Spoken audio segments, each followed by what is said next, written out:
This presentation is entitled Support of Object-Oriented Programming Directly in a Relational Database System. Now, the whole concept of being able to do object-oriented programming in a relational system is unprecedented. It's a big deal. It's revolutionary. And the reason why is because it solves something called the complexity problem. In today's enterprise systems, you typically see potentially tens of thousands of underlying relational tables. In this presentation, we learn of something called a soft schema, which is a clever and sophisticated way of replacing what typically entails the use of thousands of relational tables with a very small, compact number of relational tables. Support of object-oriented programming directly in a relational database management system. Information technology has a number of challenges associated with it. In today's presentation, we're going to look at two of them. First, we're going to look at rigidity, the inability to easily modify data schemas on the fly. Secondly, we're going to look at complexity. Enterprise systems today oftentimes are comprised of potentially tens of thousands of underlying database tables. To address the IT challenges just mentioned, we're going to look at a technology called TCSQL. In particular, we're going to look at a concept known as soft schema, which provides the ability to support object-oriented programming directly in a relational database, which will consist of the ability to persist the notion of classes and objects, support for single and multiple inheritance, and the notion of polymorphism. We're going to start by doing a little graph theory here. In front of us are two graphs, a family tree and a graph of bus routes. Some of the components of a graph consist of the following: the notion of something called nodes. In this family tree graph, the nodes happen to be the names of people here. A second component of graphs are these things called connections here, or edges. And they happen to be the arrows we see between nodes here. Sometimes in graphs, you have a semantic relationship associated with these arrows. In this family tree graph, we have a father of relationship, and we have a mother of relationship. Sometimes with graphs, you have scalar values associated with the connections. In this bus routes example, the scalar value represents a cost of going from one city to another. The notion of transitive closure is a concept that is foreign to most people. So let's look at a definition of transitive closure. Given a graph G, the transitive closure of a graph is the set of all potential paths between all nodes in the graph here. So in fact, the transitive closure of a graph can be represented using a relational table here. So the way to think of the population of this table, you can think of it as follows. Take any two nodes in the graph, let's say starting with N1 and looking at N6. Does there exist a path, directed path from N1 to N6? The answer is yes. Therefore, we see a transitive closure record here. Does there exist a directed path from N2 to N6? Notice I say the word directed, you got to follow the directions of the arrows. The answer is no. So N2, N6 does not show up here. So what can you do with the transitive closure of a graph?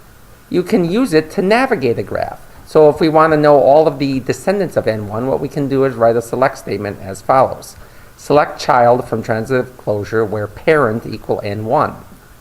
Now let's play computer a second here and let's execute this query here. Let's find all the rows here where the parent has a value of N1. We see that in green here. And let's find all of the children from all those records. And what we find is we get N2, N3, N4, and 5, N6. So in fact, that represents all of the descendants of N1 here. Now, one of the unique things about transitive closure with respect to TCSQL features the ability to maintain transitive closure in a graph as a graph changes. So normally, if you're adding or deleting nodes or connections in the graph, what happens is you typically have to rederive the transitive closure from scratch. One of the features of TCSQL is its ability to maintain transitive closure whenever nodes or connections are added or deleted from a graph. The object-oriented paradigm can be represented as a graph problem. So here we have a class here called class 1. which has properties A, B, and C, and a has a relationship between the class definition and its associated properties. We also have another class here called class 1.1 with properties D and E. And we see a relationship here between these two nodes, an is-a relationship, meaning that class 1.1 is a specialization of class 1. Now let's look at a graph here. Let's look at what happens if we want to instantiate class 1.1. Let's look at the equivalent object graph. In this case, it would look like the following. Assuming we want to instantiate class 1.1 and we're going to call that object 1, what happens is the following. We first want to instantiate properties D and E, and then we want to look at this inheritance is a link here to inherit properties A, B, and C, which is what you see down here. Okay, now let's look at the relational tables needed to support this paradigm here. So we have the notion of a class table here, which represents the nodes of our class graph here. It's basically a name-value pair here, and we have a type column here, and legal type values. This represents basic class types here. We have a class connection table of parent-child nodes here, and a connection type here. In this case, it's going to be either has-a or is-a. And then we have a transitive closure table representing the transitive closure of this class graph. And assume for a minute that this transitive closure table is automatically populated and managed whenever nodes or connections are added or deleted in this class graph. Let's look at the tables needed to support our object graph here. We have a table called object, which represents the nodes of our object graph here. Again, it is basically a name-value pair with a class column here representing the kind of class that we're instantiating here, including the class properties. We also have an object connection table here, which represents the connections of our object graph. So it's a parent-child pair, again with connection type. And we have a transitive closure table associated with our object graph. And assume here also that this transitive closure table is maintained automatically whenever nodes or connections are added or deleted in our object graph here. So this whole paradigm here I'm describing here with these 6 relational database tables is something known as a soft schema. In the last slide, I introduced the notion of a soft schema. So let's look at the difference between this thing called a soft schema and a normal, what I would call a hard schema. So here's a conventional relational table, a customer table with 3 columns, full name, phone, and product. I claim this can be represented as a class graph as follows. So we have the name in the table here called customer and the 3 columns indicated here. Relational tables associated with a soft schema equivalent look like the following here. So we have a class table here. Notice this first record here is has-a of type connection. So even the connection type here is shown here as a row in the class table. Now we have the name of the table here, customer, and the 3 column names here, which show up here as records as well. We also have the class connection table. I should point out here that in this slide here, we're showing the class table as having an ID field, which uniquely identifies the row here. This actually more accurately represents the true implementation here. So our class connection table is really ID values here. So we have a parent and child ID columns, and the connection type here we see a value 3, which is a has-a. Now that represents the schema for the table here.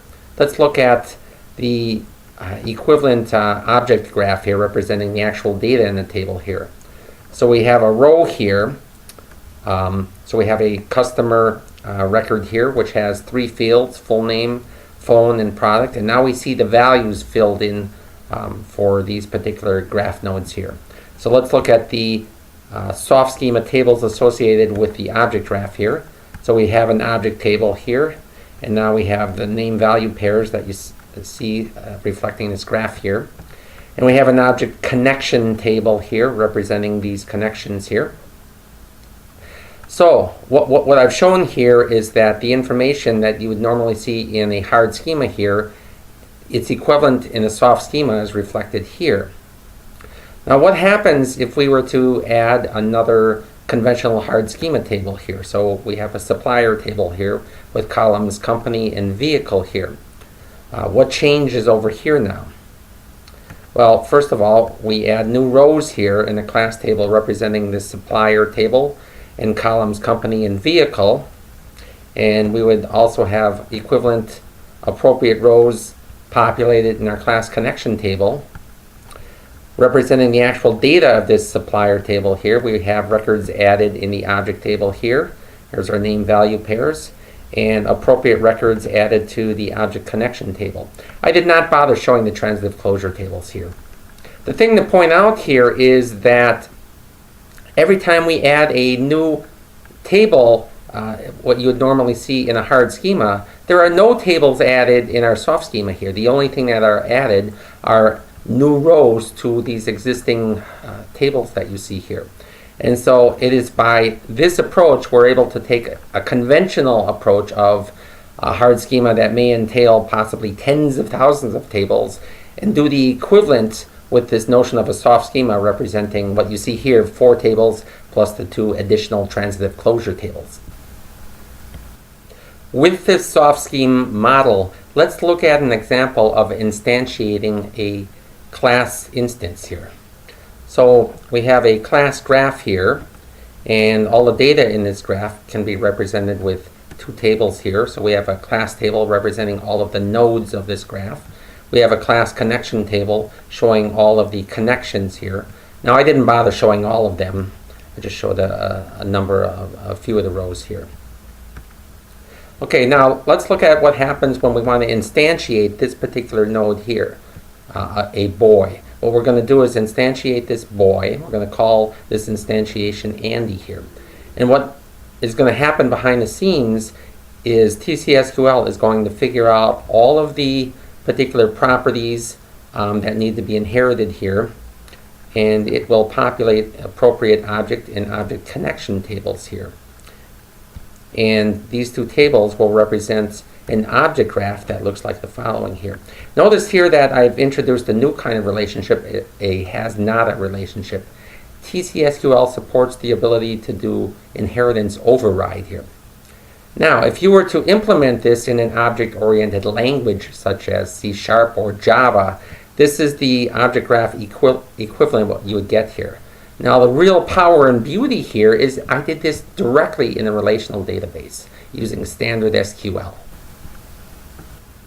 Now, just so you realize, the capability I just demonstrated to you I consider pretty powerful and sophisticated. So, in reflection of that, I've been corresponding with some fairly big hitters here. You might recognize most of these names here. And so my goal here is to try and evangelize this rather revolutionary technology. So why is this valuable? Well, first of all, I would point out that the object-oriented magic is directly in the database, not in any application.